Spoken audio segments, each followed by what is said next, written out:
Namaste, Goedenavond. Good evening, ladies and gentlemen. You just heard the rendering of Mozart by Belgium's best wind ensemble. Thank you, E. Solisti, for your brilliant performance. In introduction of myself, I'm Bharti Ghansham, a journalist from India. If you find my name a tongue twister, I give you the freedom to call me BG. I have the honor this evening of being your master of ceremony for the official opening of the 10th European Congress on Tropical Medicine and International Health. I first heard about this conference when I was serving my stint as ITM's journalist in residence in 2015. The plans for the conference were still on the drawing board then, but I remember hoping that I could somehow be here for it.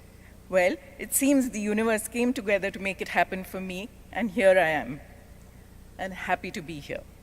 This edition of ECTMIH, much like the editions preceding it, offers a heady cocktail of compelling content, truly international participation, an inclusive agenda, and vibrant network opportunities. It's also served up in a stunning venue set in Antwerp, a heritage European city. What more can one ask for? I now have the pleasure of introducing our first three distinguished speakers who will deliver the welcome addresses.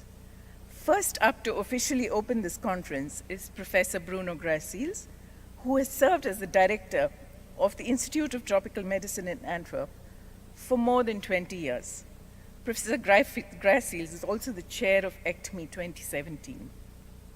We then have a video message from Ms. Kathy Berix, the governor of the province of Antwerp. Next, a word of welcome from Karel Gijseling, health advisor of the Belgian Technical Cooperation. He's speaking in his capacity as president of the Federation of European Societies of Tropical Medicine and International Health. ITM's Professor Anne Bouet, chair of the Scientific Committee and architect of the conference program, will give you an idea of what you can expect in the days ahead. I welcome the speakers. Thank you.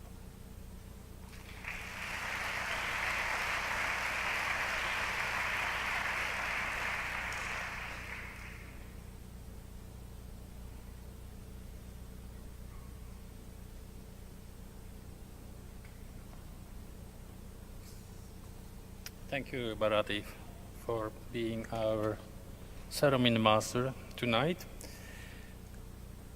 Distinguished guests, dear colleagues and friends, welcome to the 10th European Conference on Tropical Medicine and International Health, and welcome to the city of Antwerp, home to our beloved Institute of Tropical Medicine. When we announced this meeting at the ECTMIH conference in Basel 2 years ago, with this slide, and you may remember it, we discussed it a lot in Basel among us, we promised a great venue in a great city, but we also promised a highbrow strategic program focusing on what we then said the evolutions and revolutions in global health. As to the venue, I hope you are already satisfied. This Elizabeth Center belongs to the Antwerp Zoo and is also home to the Antwerp Philharmonic Orchestra. As a member of the zoo's board of governors, I have been privileged to oversee the reconstruction of an outlived building into this magnificent conference center, including this music hall, which will host the plenary session and which, as you have heard, has really outstanding acoustic qualities. The poster exhibition and part of the oral sessions will be held in the historic rooms to that side, I believe, which are adorned with whale skeletons and what have you. Free lunches will be provided, and coffee, tea, and refreshments are available throughout the day, so you can have corridor talks anytime without leaving the conference and our company. You may extend these talks in the adjacent animal garden, one of the most charming city zoos in the world. so you have continuous access and can have your further discussions and collaboration building between tropical animals. Do not miss the enigmatic okapis, of which we hold the worldwide stud book. And we can really enjoy also the Indian summer, which must be a bonus gift from heaven. In spite of the intensive and exciting program, do not leave Antwerp without sampling its many cultural and culinary delights.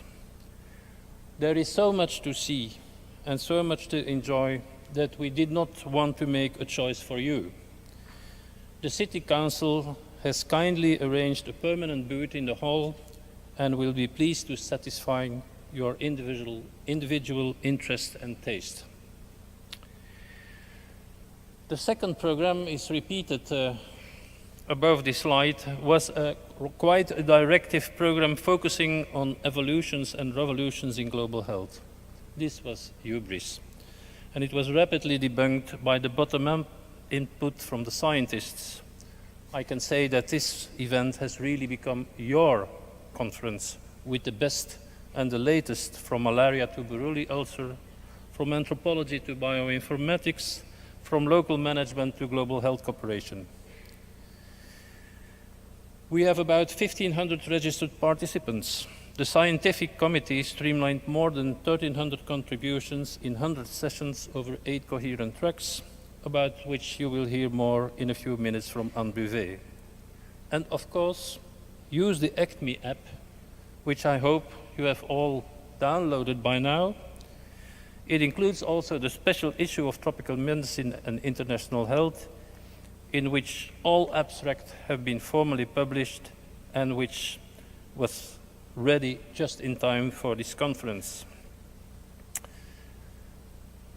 In Basel, we also envisaged addressing existential questions on the role of European tropical medicine and international health in the 21st century. The answer came blowing in the wind, however. A new generation of scientists, unencumbered by the historic North-South relations, already works together for a common global future. Therefore, we have included these, what we call emerging voices, as a highlight in this opening session, and you will hear about them soon. I cannot take leave without reminding 2 other historical meetings organized by the Antwerp Institute of Tropical Medicine over the past 20 years, and on which our values are still based today. In 2001, on the eve of the establishment of the Global Fund, we organized together with 15 ministries of health in Africa the Healthcare for All conference, which issues the declaration which actually preluded the universal health coverage movement by 15 years. We still believe that the universal right to comprehensive quality healthcare should be the fundament of national and international health policies, rather than global health initiatives, let alone global health security. In 2007, we launched what we call the Switching the Poles program and the movement, which aimed explicitly at a reversal of the North-South relationships, which used to be and still are often rather paternalistic, and which are very resilient up to now, all too often under the disguise of global health rhetoric. Experts, institutes, and authorities in the South must take full ownership and the responsibility of their health systems and their health research. We in the North should realize that our partnerships are otherwise false and counterproductive. I am therefore most pleased that we have been able to invest in the participation of many scientists from the South that are here among us this week. They make up no less than 30% of the audience. A very special welcome to you all, and may you be loud and clear in raising the voice of your communities. In 2016, The ITM itself revised its mission under the motto excellence and relevance, and we saw it as two sides of one coin. We strongly believe in the European future of tropical medicine and international health. While development aid must by definition be finite, science is universal and timeless. As our partners in the South take full ownership of the health research in their countries in an era beyond aid, the added value of the European contribution will existentially depend on its quality and relevance. In other words, world-class science for worldwide development, the motto of this conference. Ladies and gentlemen, I humbly admit that my role in the organization of this conference has mostly been limited to denying fee waivers to whoever asked for it and to choosing the music of tonight. In that choice, I followed a recommendation of the Scientific Advisory Committee of the ITM, namely that we should blow our horn more proudly. A great number of people and organizations have been much more instrumental in establishing an exciting program and getting us all here tonight. So I am most grateful to the governments of Belgium and Flanders for their generous support, in particular to participants from the South, to all other sponsors of this meeting, to the Board of Governors of ITM for their support and trust, and not least by underwriting the considerable financial risks, to the Scientific Committee and all the organizing teams for the truly superb work, and to you all, participants and contributors, for being with us this week. Normally, you should now have several speeches by governments and authorities. We are doing it a bit differently, as you know, or as you should know. The governance of the province that has been announced has also the chair of the Board of Governors of the ITM, and in the ITM, all authorities and stakeholders of ITM are represented. So Mrs. Cathy Berks, who is in China for the moment and could unfortunately not be with us, will address you not only in name of the Board of Governors, but also of the different authorities, and I can tell you there are many in Belgium. And for now, que la fête commence. Thank you very much, and I wish you a very pleasant and productive stay in Antwerp.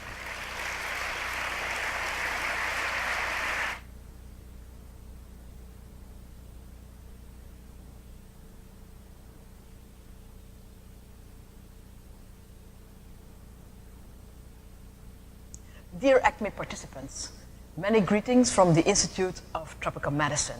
I regret not being physically among you today, but I had to travel to Shaanxi, the sister province of Antwerp in China. This 40 years relationship between Shaanxi and Antwerp is originally based on medical cooperation. First of all, I wish you a warm welcome to the city and province of Antwerp, of which I am the proud governor. As chair of the board of the Institute of Tropical Medicine, I welcome you also on behalf of the Flemish and Belgian authorities, universities, and other stakeholders that are represented in the board. Just a few weeks ago, the Belgian media highlighted the work of the Institute in the monitoring of the tiger mosquito in Belgium, where this vector of tropical diseases, as dengue and chikungunya, is starting to make its appearance. Also, HIV, Ebola, antibiotic resistance, and migration have taught us that tropical medicine has become directly relevant to our affluent Western societies too. Nevertheless, we do realize that by far the greatest challenge in our world remains the health inequalities with and within the low and middle income countries. We believe, moreover, that the experts and policy makers of these countries must take full ownership of health interventions. Therefore, the Antwerp Institute has, with support of Belgian and Flemish authorities, invested heavily in scientific capacity strengthening in Africa, Asia, and Latin America. It's very rewarding to see the results of these efforts reflected in the attendance from the South in this conference. In addition, we are convinced that the populations most in need deserve no less than the best science and strongest evidence to tackle the many health challenges they are facing. We have therefore strategically redefined the future of ITM in the quality of its science, besides the real-life impact of its research and teaching activities. Excellence and relevance have become the guiding motto of the Institute for years to come. The board has been very pleased to accept the excitement and also financial risks of organizing this festive edition of the European Congress on Tropical Medicine and International Health.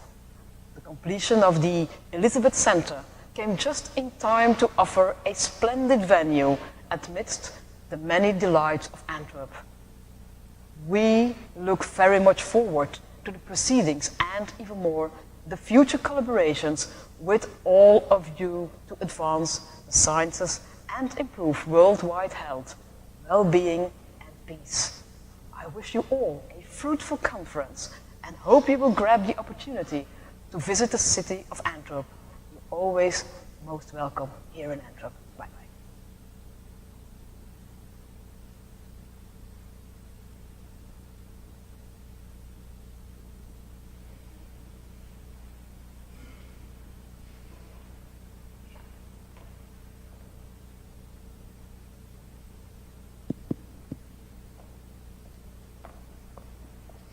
Good evening, dear friends and colleagues. Welcome to this birthday party. Well, que la fête commence. Because indeed, yes, this is the 10th edition of the ECTMIH conferences. Paddy Ashton, a former British MP, once said, "In this modern age, where everything is connected to everything, the most important thing about what you can do is what you can do with others." So welcome to this ECTMIH network event. But perhaps there are more primitive reasons as well. Why in this digital world we feel the need to flock together like this? Maybe it has to do with our basic instinct, a kind of compelling urge to go sniffing at each other. So welcome to the Antwerp Zoo as well. There's yet another human urge, and this is to change looks from time to time.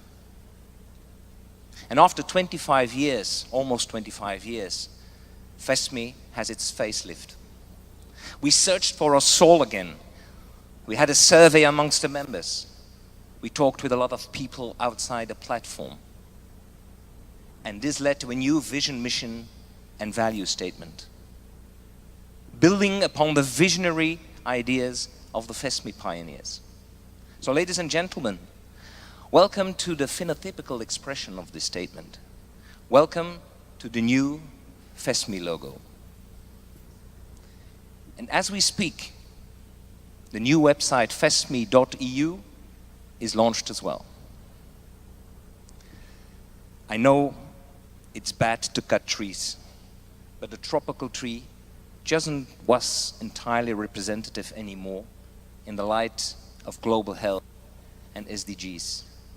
This logo stands for what ESMI aims to be in future. At the heart of it, you see a round circle, referring to global health, including tropical medicine and research, and also a round table of dialogue and collaboration. And within the circle, many lines referring to the rich diversity of the FESMI members, of different ages, different professions, and different countries. Just look at the diversity in this hall. But that doesn't automatically imply we interact with our colleagues beyond our immediate scope. We may live next to one another. Tolerance, it's not the same as pluralism. Therefore, I challenge you, can each of us in this conference pick at least one session which is beyond her or his immediate scope? Turning back to the logo, you see it's open, the circle is open. because FESMI aims at being inclusive, open to other actors and networks to collaborate with. And you may see the circle also as the rippling of water, because FESMI wants to contribute to change to global health in collaboration with other institutes, other actors, other networks. And you can also see the circle as a maze. Everyone knows the little plastic game where you have to search the ball in the middle. Well, this kind of maze, referring to research, from state-of-the-art to local action research. And finally, a text balloon for dialogue. Cynics may say it's blah, blah, blah, of course. But just look at Catalonia. It reveals the importance of talking to each other. But of course, all of that is but a logo. It's up to us all to turn this into something real. And now, talking about something real, I want to show you something, a real picture.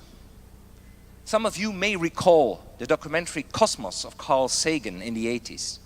At one point, Carl Sagan talks about a picture, this picture. It's a picture of the Earth at a distance of 6 billion kilometers, taken by Voyager 1 when passing Saturn. And Sagan calls it a pale blue dot. It's far less spectacular and far less well-known than the well-known picture Earthrise. But it demonstrates so well the relativity of things and our fragility. So let's have a look to a small movie. From this distant vantage point, the Earth might not seem of any particular interest. But for us, it's different. Consider again that dot. That's here. That's home. That's us. On it, everyone you love, everyone you know, everyone you ever heard of, every human being who ever was, lived out their lives. The aggregate of our joy and suffering, thousands of confident religions, ideologies, and economic doctrines, every hunter and forager, every hero and coward, every creator and destroyer of civilization, every king and peasant, every young couple in love, every mother and father, hopeful child, inventor and explorer, every teacher of morals, every corrupt politician, every superstar, every supreme leader, every saint and sinner in the history of our species lived there, on a mote of dust, suspended in a sunbeam. Dear friends and colleagues, we have a responsibility. How can this conference, despite its huge ecological footprint, contribute to make our world, this mote of dust suspended in a sunbeam, a better place? And just one thing more. If during this conference you don't find the right answers to your questions, I at least hope you find the right questions to your answers. I wish you a very interesting learning experience and a lot of pleasant sniffing to each other. Thank you.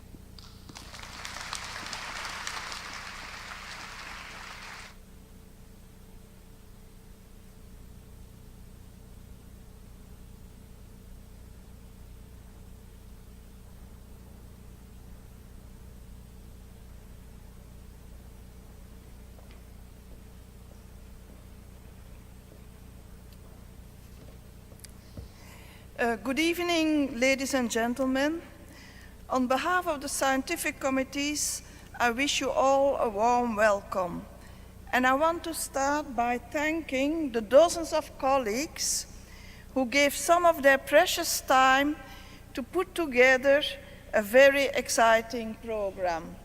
We had quite a big task ahead. As the director already mentioned, we received more than 1,200 abstracts and 72 proposals for organized sessions from all over the world, from Afghanistan to Zimbabwe. We had to go through all of them and select the best or the ones that really put together a coherent program. A conference on tropical medicine and international health by definition, covers a wide range of topics and issues, from molecular biology to health policies and human rights. We try to capture this diversity and organize the conference along 8 tracks. We hope you will not only find the presentations in your own field of work interesting, but that you will also enjoy the interaction with colleagues from other disciplines. At ITM, we strongly believe in interdisciplinary research, and this conference offers an opportunity for exchange between scientists of vastly different backgrounds. The world is changing rapidly, which continuously brings new challenges. 2 years ago, when ECTMI took place in Basel, West Africa was slowly recovering from the Ebola epidemics in Guinea, Sierra Leone, and Liberia. Since then, we have been confronted with yet another devastating epidemic we still have to come to grips with. I'm of course talking about the Zika virus epidemic, which will be discussed tomorrow. Also tomorrow, in the Darwin room, the first oral treatment for human African trypanosomiasis will be presented, which will have major implications for elimination of sleeping sickness. Some old problems, such as antimicrobial resistance, have become global threats. We have quite a number of sessions on this topic, as well as on the quality of medicines. Another old problem, the health of migrants and refugees, has taken apocalyptic proportions in Europe, as we all well know. It is clear that so far we have not paid enough attention to the mental health of displaced people in Europe, let alone in the South. A special session will be devoted to this issue on Wednesday, which will not only concentrate on Europe, but also on refugees in Africa. Talking about mental health, in general, it remains a neglected health problem and a big challenge for health services in resource-limited settings. At a global level, we continue to grapple with the problems of inequities in health and how to attain universal health coverage. We need to review our ways of cooperation between high-income countries and low- and middle-income countries. We will debate on these issues starting tomorrow during a plenary session. After I will have left the stage, 4 young scientists from Africa, Asia, Latin America, and Europe will present their view of the future. When putting together the program, we paid special attention to the upcoming generation of scientists. We encouraged young investigators, including PhD students, to submit abstracts or to chair sessions. You will find in the program sessions on emerging voices for global health, on the innovative Transglobal Health PhD program, and on the Eurolash Innovative Training Network. The latter has the rather provocative title, Training on Neglected Tropical Diseases, Are You Brave or Crazy? Furthermore, there will be opportunities for exchange on novel and on innovations in education and training. The program is fully packed. I heard it from different people, but I hope you will still find the time to get a flavor of Antwerp, and I hope the Antwerp beer can stimulate your creativity. I wish you an inspiring stay in Antwerp.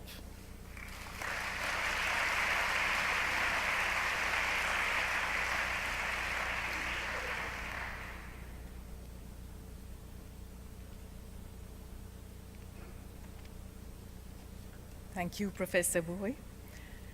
As Professor Bouy rightly said, we live in a world of change and rapidly mutating diseases, a world in which equity and access to health services are lacking too often and for too many. We need the best evidence-based research for the challenges of today and the future, and it will be mainly up to the next generation of researchers to tackle them. Our next segment, which we have called A New Generation in Global Health, puts a spotlight on these challenges. We have invited 4 talented researchers from the 4 winds to share their perspectives on global health. They will also share thoughts on how we as a research community can contribute to health worldwide. I'm happy now to invite Aku, Shri, Dalila, and Connor to please take the stage and do the honors.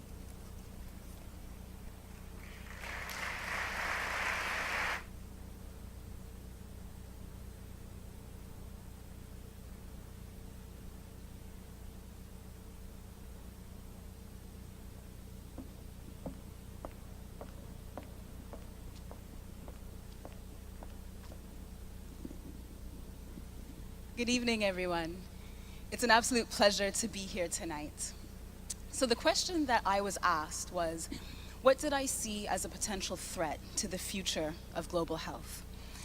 And one difficulty I thought we might run into is perhaps after these many decades, we wouldn't have actually learned anything.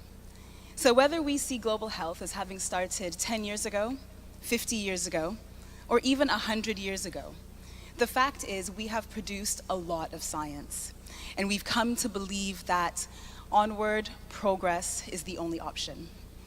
And yet we know that even though we face new emerging risks, like new disease outbreaks, climate change, increasing urbanization, we still face problems that remain outstanding, like cholera or like the plague.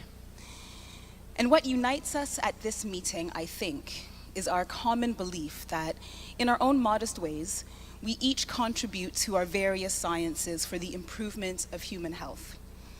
And yet we also know that even our best interventions sometimes go off script when they come face to face with our human unpredictability, our hidden motivations, our assumptions, and even our self-interests. Having started out in the lab, I can tell you that a successful experiment is not always the end. So we perfect whatever it is that we're working on. What then? What do people actually do with it? Because the science doesn't always trump society. And so once we begin to understand this, it can help us explain why progress stalls. And this is why I've come to love the study of health systems governance, which raises some of these questions, but also seeks to look across the spectrum of health action to understand where and why and how do decisions get made. What happens at the interface between science and society, and whose priorities matter. And so my message this evening is simple. In the 21st century, as we increase in information, connectivity, and people, how we learn will become even more important. In Ghana, we have a proverb which is depicted by a bird facing its tail and holding an egg. It's called Sankofa bird. And the meaning is, go back and fetch it. Or the literal translation is, it is not wrong to go back and gather that which we have forgotten. This is to tell us that history is important. Feedback is important. Having the humility to admit when we are wrong and have failed is important. And learning is important. And not just learning in technical or in academic ways, but learning why certain kinds of knowledge work or fail. We have to all learn within our sciences, across our fields, from the past and from other sectors too. As the international health community, we need to collectively go back and gather that which we have forgotten. We need to learn and learn in new ways if we're going to make real progress. Because the truth is, science will always be important, but on its own, it can never be enough.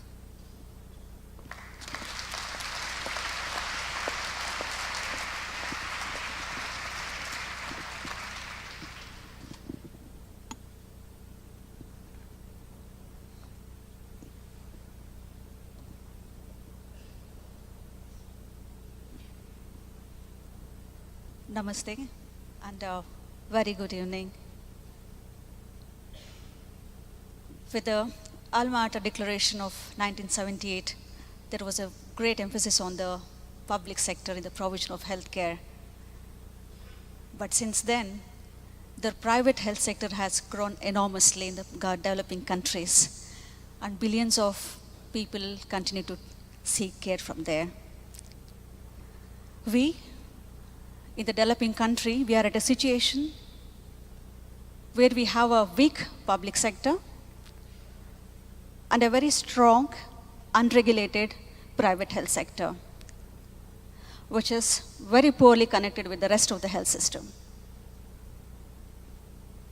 While the private health sector has contributed to the availability of the health services, it has forced people to pay out of pocket enormously. In this fragmented health system, patients are forced to move from private to public provider, causing important diagnostic and treatment delays. This system has been very discriminating to the poor and worked against the goals of access and equity. Therefore, I believe it's a time that private sector needs to be relooked closely. Nations in the Asian region have been making policy shifts towards universal health coverage, and most of us in this room work on that issue intensely. However, in our region, the effective policy responses from the government and as well as the developmental agencies have been hindered by the paucity of evidence from the field. We, as researchers, find many challenges to do research in the private health sector because of its messiness and complexity. There are situations where we don't find any data in the field,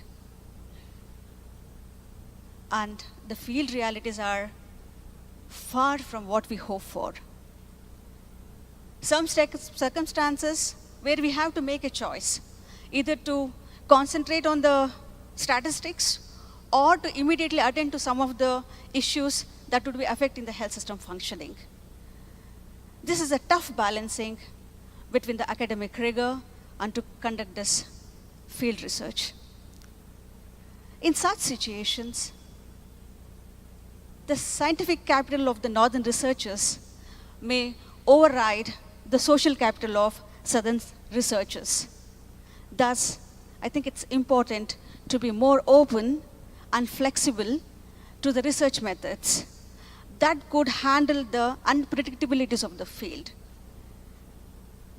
Unfortunately, developing world has been following the meta-narratives which are developed by the experience of the Western world, which may not actually explain the prevailing realities and may not offer the useful entry points in the system. So in this evening, I would call upon the scientists to invest more on rethinking the health systems from the global south perspectives. I would also urge to recognize the inequities that exist in the research collaborations, especially so in the north and south collaborations. I would like to applaud ITM for promoting our research collaboration based on positive social values such as mutual respect and trust. In this evening, I would like to narrate an incident to share how an expert from the northern world can influence positively a young researcher from South. I was invited a couple of months back by Government of India to develop a roadmap for leishmaniasis elimination in the Indian subcontinent. Professor Malin Bollard from Institute of Tropical Medicine and few other eminent scientists from neglected tropical diseases were also present in that occasion. I was nervous because my expertise comes from HIV and tuberculosis. During the inauguration session, Professor Merlin came close to me and she whispered in my ears, "Look, Shri, many in this group may not understand the ground realities of Indian health system. You do your best in this workshop." You know, those words kept on echoing in my ears. And I not only did best in the workshop, I was able to put up a successful proposal for health system to eliminate leishmaniasis in the Indian subcontinent. Further, I have been called upon by Director General, Indian Council of Medical Research, to head the Indian Secretariat for leishmaniasis elimination in the Indian subcontinent. This journey was not easy. Me coming from a rural background, evolving into an international researcher, and to stand in front of you and address you is a remarkable progress in itself.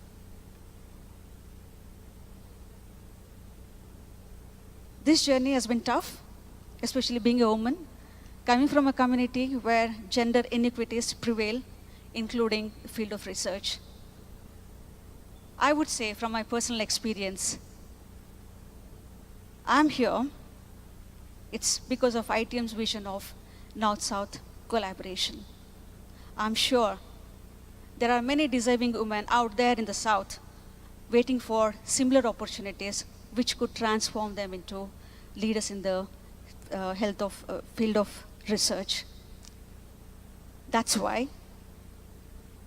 ITM has to continue playing the role of discovering and mentoring the future global health leaders. I thank ITM for giving me this opportunity to share some of my thoughts this evening. Thank you.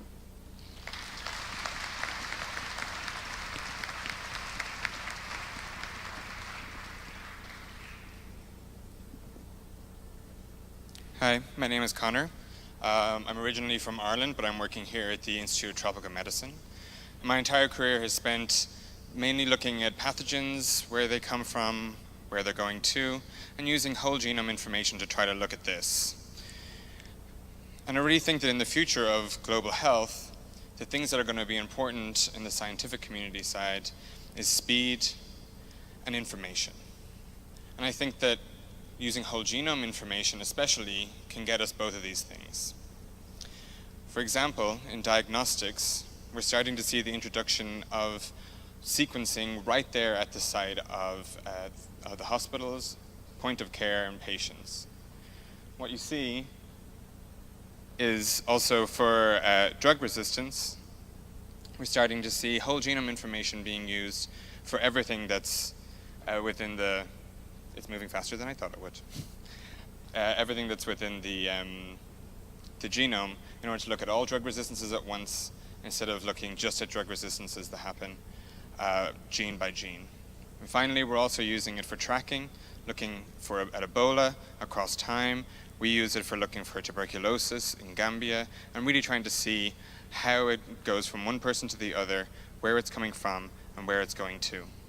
So I think as we go forward, the power of real-time sequencing is really going to change the future of global health as we're able to get all the information and all quickly. Thank you.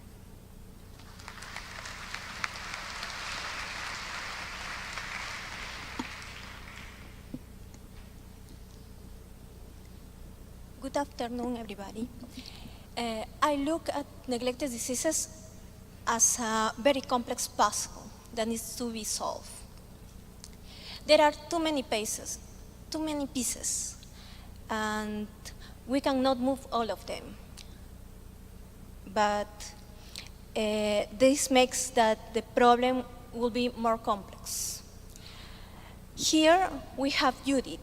She lives almost 20 kilometers from the nearest local healthcare facility. She has a boy. His name is Jose, but everyone calls him Pepito. He has cutaneous leishmaniasis, and for 3 weeks, Pepito and his mom has to walk to the healthcare post to get treatment for his leishmaniasis. Treatment lasts for 20 days, and sometimes more, because leishmaniasis in children, it is more difficult to treat. After treatment, Pepitos might have to face with disfiguring scar. And as consequence, he might face discrimination. But Pepito's fate could be even worse. He could have developed mucosal leishmaniasis, which can cause lesion on his throat and cause respiratory problems, and sometimes can produce the death still today in 2017. But there is also an economic burden associated with this, because the time they spend in order to go to the healthcare post to get treatment is the time that Judith can work, and she cannot take care of her crops and livestock.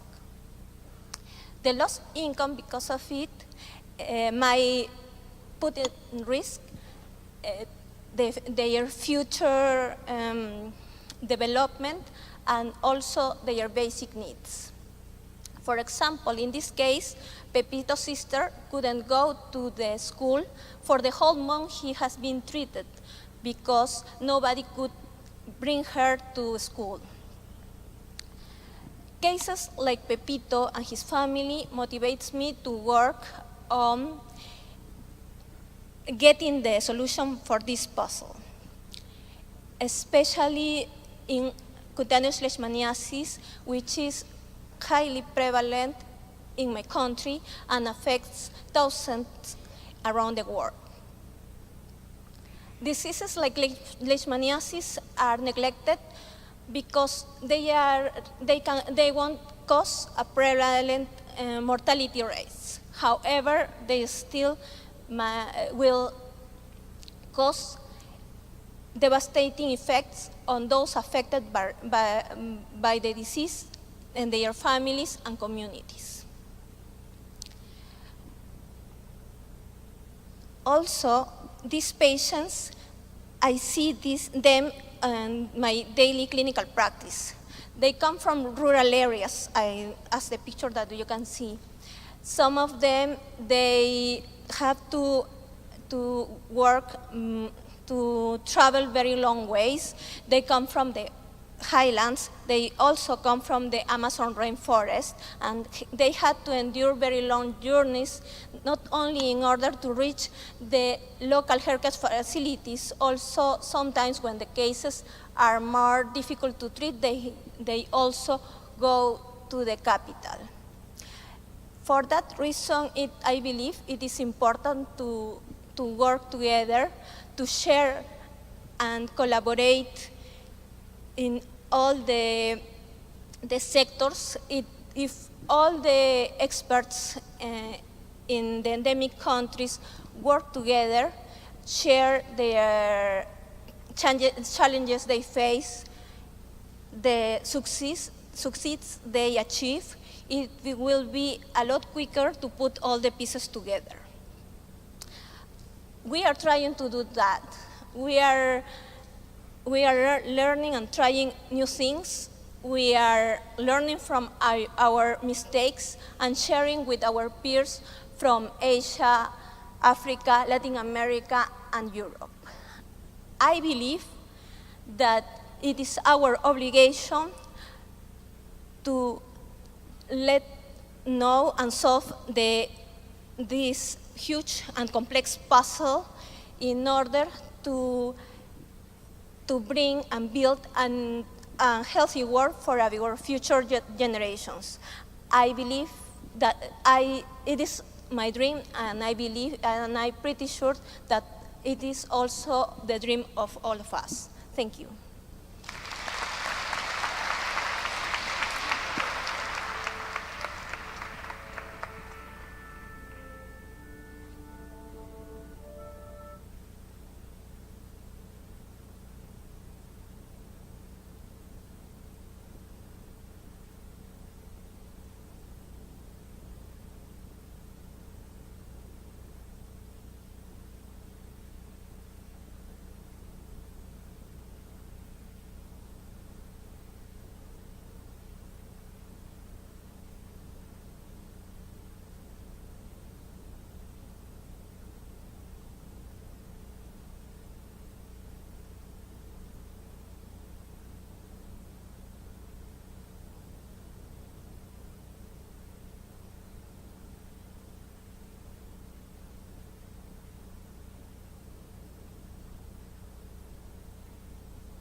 Thank you, E. Solistri, for yet another inspired performance.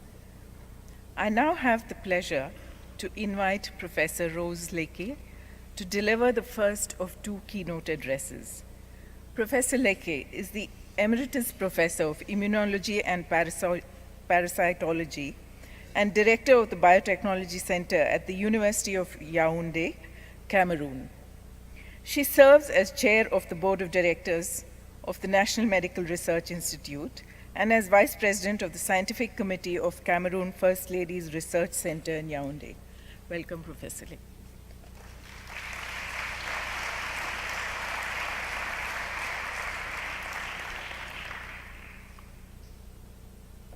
Thank you, BG. Distinguished ladies and gentlemen, my dear friends and colleagues, good evening. I am extraordinarily happy to be with you all here today, and special thanks to the organizers of this 10th ECTMIH for inviting me to present this keynote speech. And it is on the complexities and the future of global health research in developing countries. I want to thank the 4 young scientists and then also Bruno before for the inspiration and really setting the scene for this. It's no surprise that we are meeting here in Belgium. Belgium is one of few nations with a rich history of global health research in developing countries. Interestingly, Belgium is also home to the scientist who co-discovered the Ebola virus, Professor Peter Piot. I'd like to start, though, by talking about another Belgian who's very well known here in Belgium, but maybe a little bit less known to some of us, and talk about his concern for health and his contribution to global health. That's Father Damien, or Saint Damien of Molokai. Father Damien is well known for his work among the exiled lepers on the Hawaiian island of Molokai. Father Damien traveled to the secluded leprosy community of Molokai to tend to the sick and exiled leprosy patients. In his book titled The Spirit of Father Damien, the Belgian historian and journalist Jan de Volder wrote, I quote, "Yet the greatest gift that he, Father Damien, gave to the lepers was to learn to care for one another." Like Father Damien, many individuals, organizations, stakeholders, and countries have been deeply concerned about the health issues faced by developing countries. I often think about health issues like maternal and child health in developing countries from a personal perspective. I count myself blessed to have survived childhood and to now be living beyond the estimated life expectancy age. You see, I just turned 70 last February. But the average life expectancy in my country, Cameroon, is 56 years. So I'm lucky and I'm blessed. And you can see what it is there in Malawi, in Japan, and so on, and make the comparisons.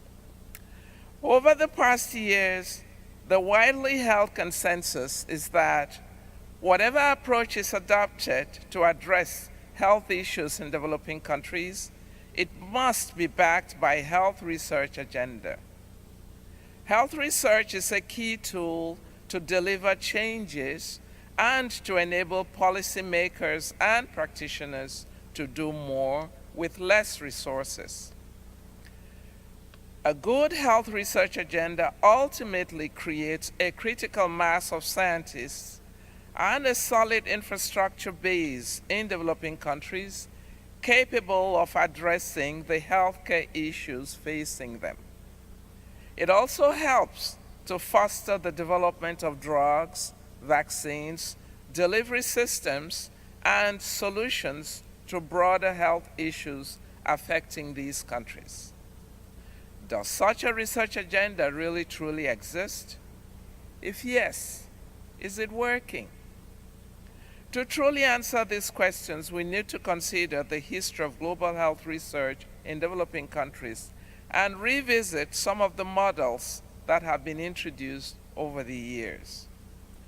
Before 1960, the focus on health research in developing countries was fundamentally to cater for the well-being and protection of the colonial settlers. From this focus mushroomed several types of research interaction in developing countries. Slide 7.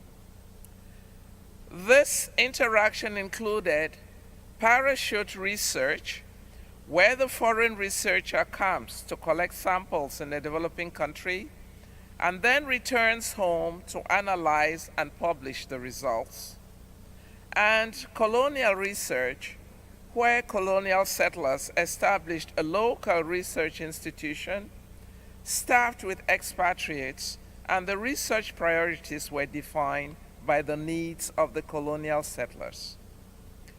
These types of health research interaction paid little attention to the local priorities of the countries, was not keen on building research capacity, and did not promote the transfer of technology to these countries. By the 1990s, the health condition in developing countries had worsened considerably.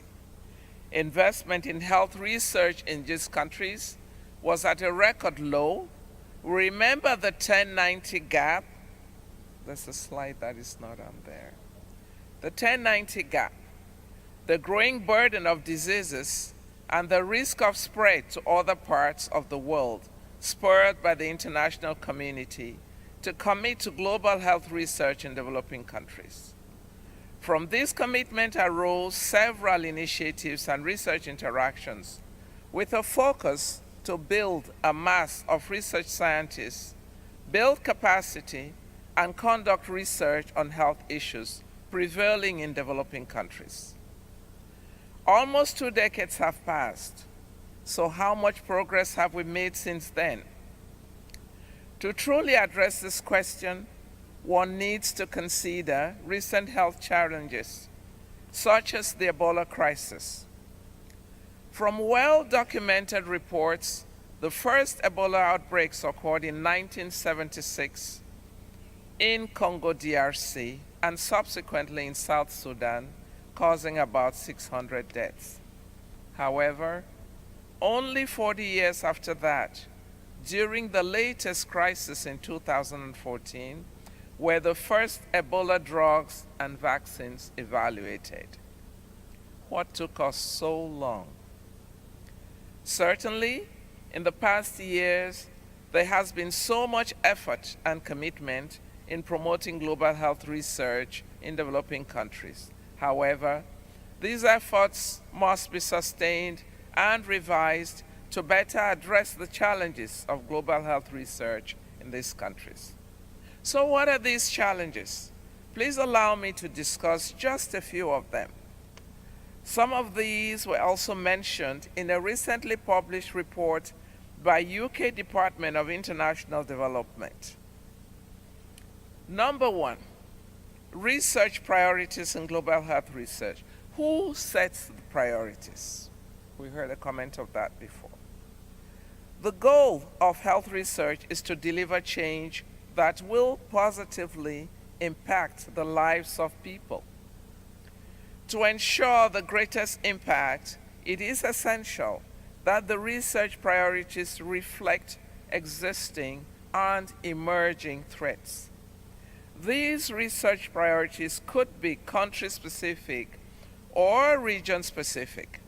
As such, regardless of the source of funding, research priorities should be defined at the country level and should include civil societies and communities. I remember myself going into a community to explain to them, this is around in Cameroon, that I would be launching a malaria project in their village. During the discussions, it came up clearly that they could prevent and treat malaria, and they were managing that really well. What bothered them most, they said, was the itching from lower filaria, which maybe some of you have not heard about, which impeded them from concentrating on their farm work. Where was I going to get funding then to help them deal with this disease? I eventually stuck to malaria. On collaborations and partnerships, what model will boost health research in developing countries? Global cooperation is crucial for improving health research outcomes. One such form of cooperation occurs through partnerships. Over the years, the philosophies and attitudes to partnerships building has shifted. Today, both partners in developing and developed countries seek mutual benefits, two-way flow of energies, expertise, and knowledge. However, the challenge is often setting up a partnership model that can produce these qualities. In an article published in the British Medical Journal, Costello and Zumler proposed 4 key checkpoints that could be used to set up a truly cooperative research partnership in developing countries. And these checkpoints are mutual trust and shared decision making, national ownership, ensuring that research programs are owned and managed by nationals with foreign inputs simply technical and advisory. Early planning for the translation of research findings into policy and practice. Development of national research capacity. I and a multidisciplinary team of researchers at the Biotechnology Center of the University of Yaoundé 1 have really benefited from a very fruitful collaboration with Dr. Diane Taylor and her team at Georgetown University and subsequently at the University of Hawaii for over 25 years. The success of our collaboration was truly down to the mutual practice of the 4 checkpoints proposed by Costello and Zumler. Now let's talk about translating research into policy. This has been one of the major drawbacks of health research in developing countries.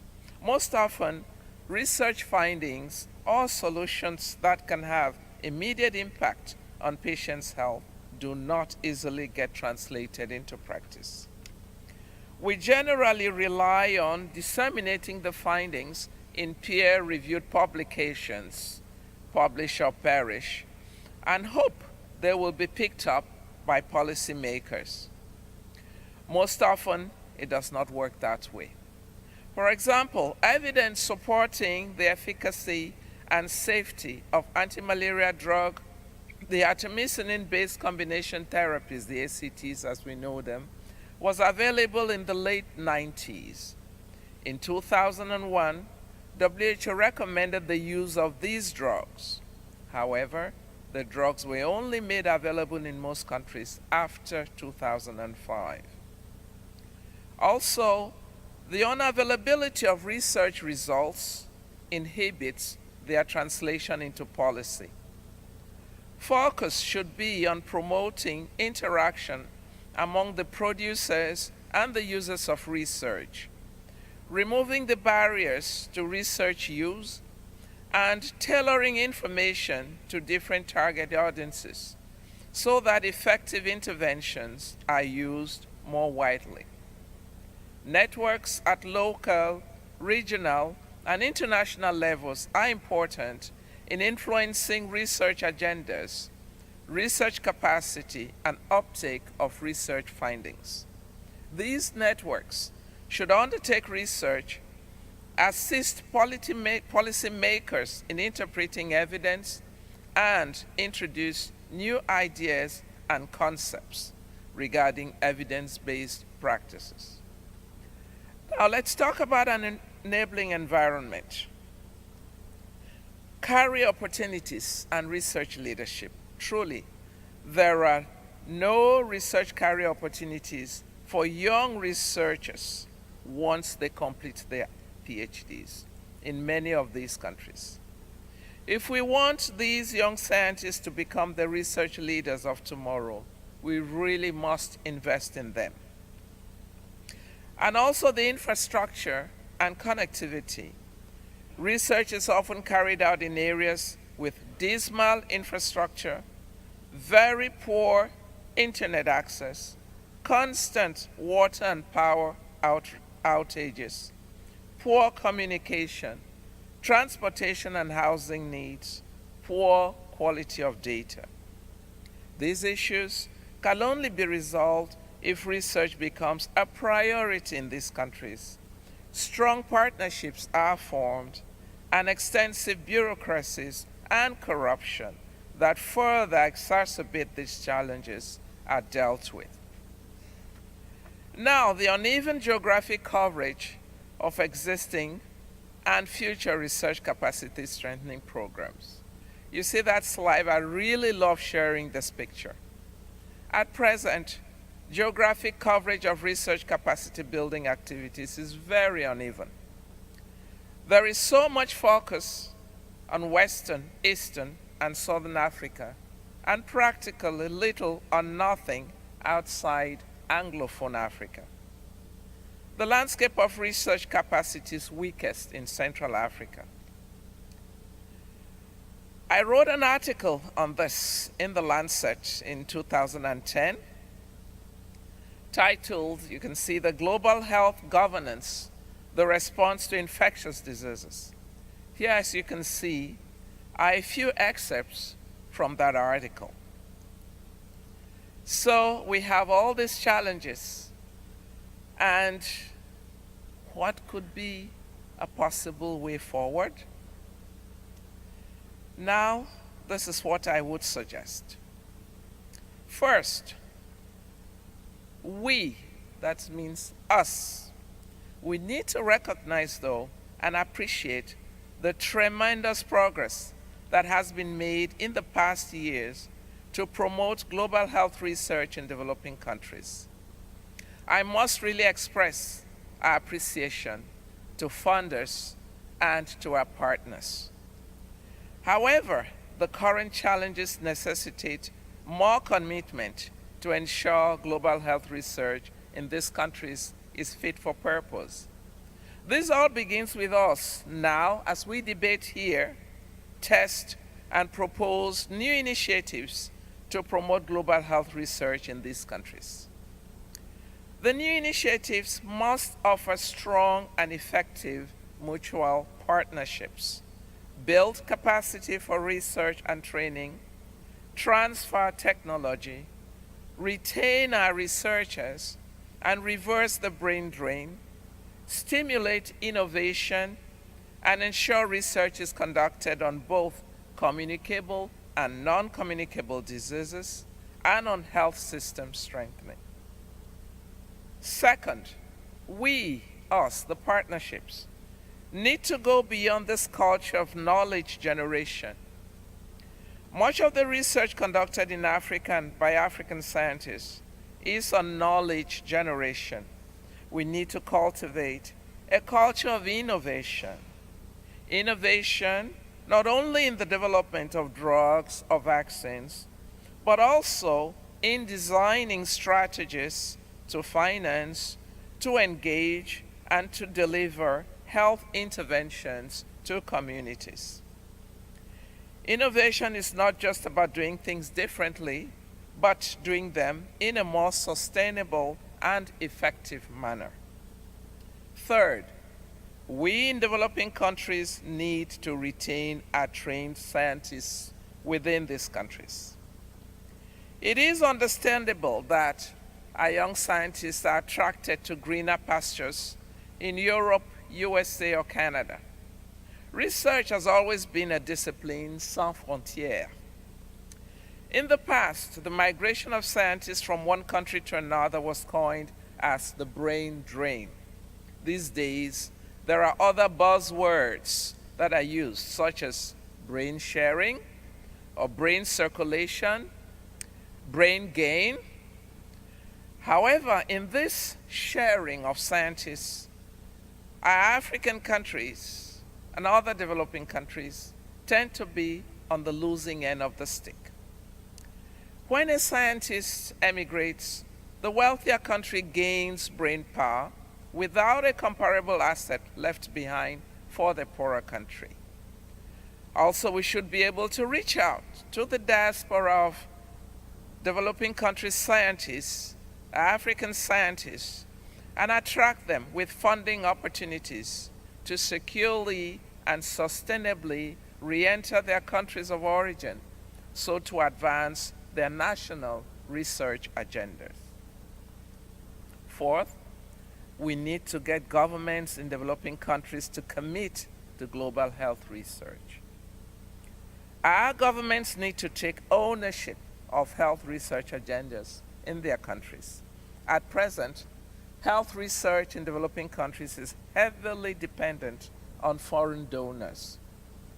A difference will be made in meeting health research needs if national governments committed to spending at least 0.01% of GDP on government-funded research devoted to meeting the health needs of their citizens.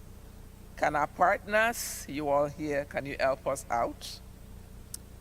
Fifth, donor investment for global health research in developing countries should be viewed as a long-term process and be backed by a realistic plan that ensures proper functioning when donor funding phases out. Too many African-based laboratories close out or cease to function when funding from foreign donors or grants run out. For example, ECTMIH2017 ended. Some laboratories closed. We waited long for ECTMIH2017. We are glad and grateful it finally came through. And my word to the donors, to the funders, is that 5 years of funding to do a 5-year study is not enough. My humble suggestion, one needs 5 years to do the study and then reduced funding for a minimum of at least 2 years to analyze the results, think about their significance, and disseminate the results to policymakers and peers, and then design the next steps forward. To conclude, I'd like to say that the issues of health research in developing countries are complex, but not unsolvable. We have to keep on working on finding equitable solutions, not simply for today, but to make our tomorrows more rewarding, more fulfilling, and more compelling. If I were to come back to this podium 10 years from now, I hope to report to you that governments in developing countries, especially in Africa that I know more about, are investing in health research as required, that we have an impressive critical mass of research scientists that are actively involved in inserting research agendas with donor support, that South-North and South-South partnerships are fair and well-functioning, that new research initiatives are plenty, that external funding is extended beyond the data collection period with additional time for data analysis and dissemination, that research capacity has been strengthened and is adequate in health research labs in Africa, that connectivity has improved, and that research results are being translated into knowledge used to improve our communities, and that finally, that those previously drained African scientists actually came back to the continent, brought and transferred all the technology that is needed, and have stayed to contribute to improve the health of their communities. May I end here by inviting you all to the MIM conference in Dakar, 15th to 20th April 2018, where we can continue these discussions. And I thank you all for your contributions to enhance global health research in developing countries, particularly in Africa. Please keep it alive. I thank you.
That was brilliant. Thank you, E. Solisti. We now come to the end of what actually is the beginning.